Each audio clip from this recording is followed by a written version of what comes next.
Bismillahirrahmanirrahim. Assalamualaikum warahmatullahi wabarakatuh. Selanjutnya kemudian yaitu adalah Allah wajib bersifat wahdaniyat. Wahdaniyat itu adalah satu, esa, tidak berbilang. Tidak berbilang pada Allah itu pada tiga hal, yaitu pada zatnya Allah. Zatnya Allah tidak berbilang, satu, esa, dan sifatnya Allah tidak berbilang, dan af'alnya Allah, tapak damel, hasil pekerjaan Allah, pekerjaan Allah, hasil pekerjaan Allah itu satu, tidak berbilang. Sebenarnya harus dibahas rinci dan harus lama waktunya ya. Cuman kurang lebihnya itu ya sifat apa zatnya Allah itu satu, tidak berbilang. Dan satunya Allah ini ya benar-benar satu, tidak ada Allah-Allah lain, tidak ada Tuhan-Tuhan lain. Gambarannya alasannya gini aja lah. Kalau Tuhan itu misalkan ada lima. Kalau Tuhan lima, coba bayangkan kalau Tuhan lima. Semua Tuhannya memiliki kehendak. Lalu lima Tuhan itu kehendaknya beda-beda. Lalu rebutan kehendak saya dulu dong yang harus ini. Itu kan menunjukkan bahwasanya kuasa Tuhan itu ada batasnya. Karena ada Tuhan lain. Kalau Tuhan satu itu maha esa banget. Itu kuasa banget. Akal juga akan nerima Tuhan satu, ya udah berarti penguasa segala penguasa, nggak ada terdikte oleh siapapun. Allah maha satu tunggal yang menguasai semua alam, enak akal tuh. Tapi kalau Allah ada empat, ada lima, nanti Tuhan yang ini minta ini, Tuhan yang ini minta ini, berarti kekuasaan Tuhan tuh dibatasi oleh kekuasaan Tuhan yang lain. Bisa jadi nanti Tuhan dengan Tuhan bentrok, debat. Masa Tuhan gak berkuasa, kuasanya dibatasi dengan Tuhan yang lain? Akal tidak akan nerima, mustahil banget. Nah makanya di situ argumentasinya. Nah ketika kita udah bisa jelasin gitu, iman kita nggak taklid lagi, nggak ikut-ikutan. Kenapa kamu iman bahwasanya zat Allah tuh satu, nggak berbilang? Ya kata orang-orang, oh, Allah satu, saya ikut-ikut aja. Nah, itu taklid, buta. Tapi kalau udah bisa jelasin kayak tadi, kamu berarti imannya iman yang berdalil, kuat. Di akalnya kuat, menancap ke hati sehingga membantu hati lebih iman. Kalau Allah lima, ya nanti semua Tuhan, kalau Tuhan lima, nanti semua Tuhan punya kehendak.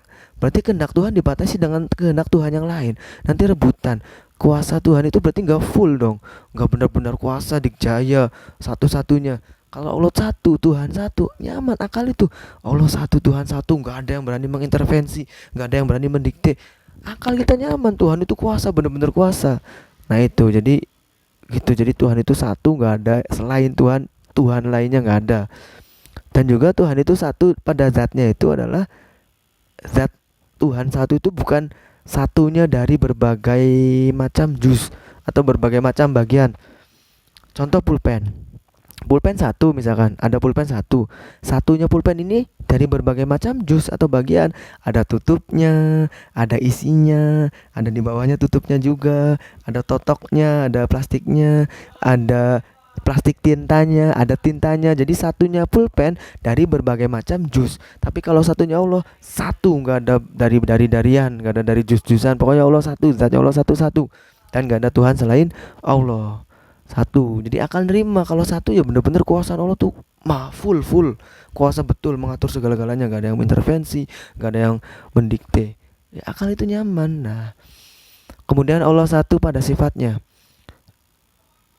Allah punya sifat kudrot, maka nggak mungkin selain Allah ada yang memiliki sifat kudrot. Nggak mungkin, nggak mungkin. Ya itu karena memang Tuhan itu harus kuasa maha, nggak ada yang menyamai, nggak ada selain Tuhan yang memiliki sifat yang sama seperti Tuhan, itu nggak ada. Harus satu sifat Tuhan, itu nggak ada laginya yang memiliki sifat seperti Tuhan. Nah itu kemudian sifat apa, Tuhan satu dari segi sifatnya, Allah satu dari segi sifatnya, itu adalah contoh sifat kudrotnya Allah, sifat kuasanya Allah. Sifat kuasanya Allah tuh hanya satu kuasa, nggak butuh dengan sifat lainnya. Beda dengan makhluk. Contoh makhluk, ada orang manusia makhluk ya, orang bisa bikin lemari. Bisanya orang tersebut bikin lemari itu kuasanya orang tersebut bikin lemari itu butuh kuasa yang lain. Contoh, untuk bisa bikin lemari, orang itu harus bisa menguasai tentang ukuran, harus ngukur-ngukur yang pas.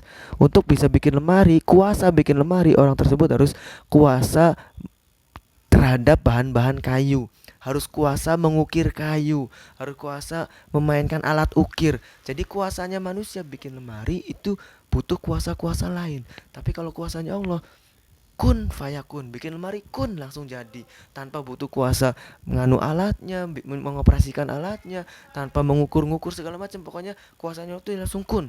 Allah menciptakan alam ya kun fayakun. Jadi kuasanya Allah satu, enggak ada dua itu.